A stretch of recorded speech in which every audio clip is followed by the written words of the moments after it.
के शब्दान organ donation की सहमति पर हस्ताक्षर किए। उसी समय ऑपरेशन थिएटर के अंदर से उसकी बेटी की धीमी सी मदद की पुकार सुनाई देगी। वो तुरंत चौकन्ना हो गया और उसे कुछ गड़बड़ होने का एहसास हुआ। तुम लोग पढ़ते रहो, ऑपरेशन थिएटर के अंदर कुछ हलचल हो रही है। गुस्से में वो सबको धक्का देकर ऑपरेशन थिएटर की ओर दौड़ा, लेकिन चालाक लड़की ने उसे कसकर पकड़ लिया और धमकी दी, पापा अगर आप अंदर गए तो मैं अभी जान दे दूंगी। दीदी तो चली गई, क्या अब आप मुझे भी खोना चाहते हैं? लेकिन वो किसी की परवाह किए बिना दरवाजा तोड़कर अंदर घुस गया। अंदर का नजारा देखकर उसके पैरों तले जमीन खिसक गई। असल में वो कोई साधारण इंसान नहीं, बल्कि देश का मशहूर अरबपति था। 5 साल पहले वो एक हादसे में पहाड़ से गिर गया था और अपनी याददाश्त खोकर मानसिक रोगी बन गया था। उसे मानसिक अस्पताल में भर्ती करा दिया गया था, लेकिन आज अचानक उसकी याददाश्त वापस आ गई। उसके वफादार लोग तुरंत उसे लेने पहुंचे और उसका स्वागत किया। होश में आते ही उसने सबसे पहले अपनी दोनों बेटियों के बारे में पूछा। तब उसे बताया गया कि चालाक लड़की पूरे परिवार और संपत्ति पर कब्जा कर चुकी है, जबकि उसकी असली बेटी मानसिक अस्पताल में भर्ती है। ये सुनते ही वह तुरंत अपनी बेटी को घर लाने निकल पड़ा।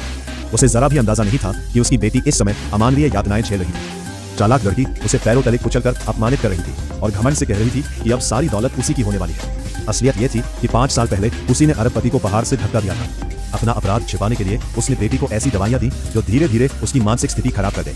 जो इंजेक्शन मैं लगा रही हूँ उससे तुम सचमुच पागल हो जाओगे। इतने में चालाक लड़की ने दरवाजे की दराज से देखा कि जिसे वह मरा हुआ समझती थी वही अरबपति वापस आ चुका है। घबराकर उसने तुरंत बेटी को छिपाने का आदेश दिया।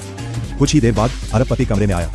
चालाक लड़की को देखकर उसकी आंखों में आंसू आ गए। चालाक लड़की ने रोने का नाटक करते हुए कहा कि उसकी असली बेटी पिता की याद में तड़पकर पिछली रात इमारत से कूदकर आत्महत्या कर चुकी है। यह सुनकर अरबपति टूट गया और खुद को दोष देने लगा।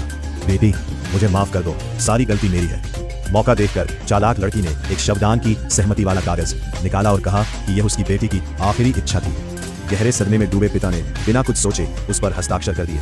उधर बेटी को गुप्त रूप से दूसरी जगह ले जाया जा रहा था। रास्ते में उसने हिम्मत जुटाई और चलती गाड़ी से कूदकर भाग निकली।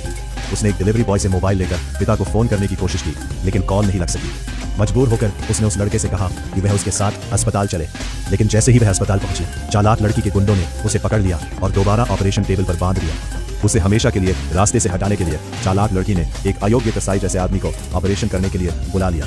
इसी बीच अरबपति के लोग अस्पताल पहुंच गए। उन्होंने पता लगाया कि अस्पताल के रिकॉर्ड में बेटी की मौत दर्ज ही नहीं थी। साथ ही डिलीवरी बॉय द्वारा दिए गए सबूत भी मिल गए। सच सामने आते ही अरबपति का गुस्सा 7वें आसमान पर पहुंच गया। ऑपरेशन शुरू होने में सिर्फ 1 घंटा बचा है। चालाक लड़की बोली, पापा अब देर मत कीजिए, दीदी की आखिरी इच्छा पूरी करनी है। अरबपति गर्ज उठा, अगर तुम कोई चाल चल रही हो तो याद रखना मैं तुम्हें जिंदा नहीं छोड़ूंगा। फिर उसने अपने आदमियों को आदेश दिया, दरवाजा तोड़ दो अभी के अभी। आगे की कहानी जानने के लिए अगला भाग देखें।